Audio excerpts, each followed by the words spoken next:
like, subscribe, and get notified. Serious allegations of financial misappropriation have surfaced at the Sainath Devasthan Sanstha in Kamral, Kurchurem. Funds were collected fraudulently in the temple's name using fake receipts. The committee has accused Vijay Chandrakant Panchavadkar of this fraud, and a police complaint has been filed at the Kurchurem police station. आमची देवळाची आमी एक संस्थान करपाक केलें, देवस्थान संस्थान नांव दिवपाक केलें. तेजी एक तर कोण तरी मनशान एक बेकायदेशीर संस्था स्थापीत केली आनी त्या खातीर आमची बेकायदेशीर संस्था डिरजिस्टर करपा लागून कंप्लेन करपा खातीर येयल्या. कोणाची कंप्लेन केली तुमी आतां? विजय चंद्रकांत पंचवाडकर. कितें कंप्लेन कितें म्हणटा ते? कंप्लेन आमची ज्यो सायनी फॉर्जी करून दुसरी संस्था स्थापन फ्रॉडुलंट रजिस्ट्रेशन करून संस्था स्थापन केली आनी आमगे देवस्थानाच्या नांवान पयशे घेवन आपल्या संस्थेक ट्रान्सफर केले. देवळाचो फंड आशिल्लो आनी जी संस्था स्थापना केली ती पर्सनल नावाचेर जाली, पर्सनल एड्रेसाचेर जाली. आनी जो देवस्थानाचो फंड श्री साईनाथ देवस्थान संस्थानाचो फंड येतालो सो सगळो फंड हो श्री साईनाथ संस्था कामराळ जी प्रायवेट संस्था जाल्या तितून भितर डिपॉझिट जावपाक लागलो.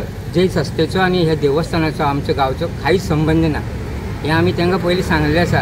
आनी आमी तांकां रिक्वेस्ट केली की बाबा ही तुमी केलेली आसा ती आमचे सिग्नेचर्स आमी श्री साईनाथ देवस्थान संस्थानाक मारलेले आसा आनी ती तुमी फटींगपणान ती तुमची प्रायवेट संस्थेक यूज केल्ली आसा.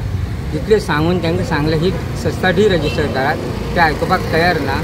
जेन्ना आमी कितें सांगताले तेन्ना आमचेरच एलिगेशन करपाक लागले आनी ते आयकुपाक तयार ना. म्हणटकीर आमचे कडेन लास्ट उपाय एकच उरलो की इतलो खूब वेव्हार जाल्लो आसा, पयशांची देणगी दिल्ली आसा साई भक्तांनी. आमी साईचे श्रद्धेन ती आमी यूज केल्ली आसा. पण जेन्ना आमी तांकां सांगलें की अशें बरें करया ते आयकुपाक तयार ना. लास्ट आमचो पर्याय एकच उरलो की आमकां पुलीस कंप्लेन करपाक पडली. श्री साईनाथ देवस्थान संस्था श्री साईनाथ पंचायतान देवस्थान म्हणून आमी बूक छापलेले, प्रिंट केल्ले. जे केले की आमची श्री साईची मुर्ती आसा ती हाडपाक लागून आनी आसन जे फाटले आसा ताका लागून आमी गांवच्या लोकांनी सगळ्यांनी पयशे काडलेले. आनी आमचें अशें आशिल्लें की त्या बुकाची जर रिसीट करतलो जाल्यार 10,000 रुपयाची रिसीट मिनिमम 10,000 रुपया दिवपाक जाय. अशें 5 प्रिंट केल्ले, 5 यूज केल्ले आमी. 15 प्रिंटचे चड केल्ले पण 5 यूज करपाक येतले. पण तितूंतलें कितें जालें, 1 नंबर बूक आसा, 2 आनी 3 नंबर बूक ना. 1 बुकाच्यो 50 पेजी आशिल्ल्यो रिसिप्ट आशिल्ल्यो आनी 2 आनी 3 नंबर ना, 4-5 आसा. म्हणजे जर 3 बुकाचो जर एमावंट पळयलो न्हू जाल्यार नियर बाय 16 लाख सुमार जाता. आनी मदीं जे 2 बूक आसात म्हणजे 1 बुकाचो 5 लाखाचो हिशोब जाता, म्हणजे एक 10,000 हिशोबान. ते 2 बूक ना, तर टोटल 10 लाखाचो बीन तो हिशोब अजून पर्यंत मेळना. ते दोन बूक खंय आसात अजून पर्यंत आमी विचारले तर आमकां तेजेर आन्सर अजून मेळना. आमकां आमची पयलीं निवड जाल्या पळय तशी जाय आमकां. ना तुमी आतां अफरातफर जाली म्हणटा देवळा भितर पयशांचो. आतां कितें म्हणटा तुमी हिशोब? आनी आमकां वारूच दिना ते करपाक आनी हिशोबय दाखयना. पूण पयलीं असो गोंधळ जातालो पयशांचो ना. नवीन कमिटी जाल्ल्याक जालें. प्रॉफिट नाशिल्लें न्हू तितलें, ल्हान आशिल्लें.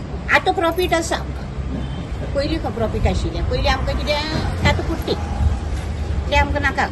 आतां जें प्रॉफिट मेळटा पळय तें आमकां जाय. आनी तेणी दाखोवंक जाय. दाखयना जाल्यार तें तुमी पळोवन घ्या रिपोर्टार. आमकां लागना कित्याक आमकां जाय.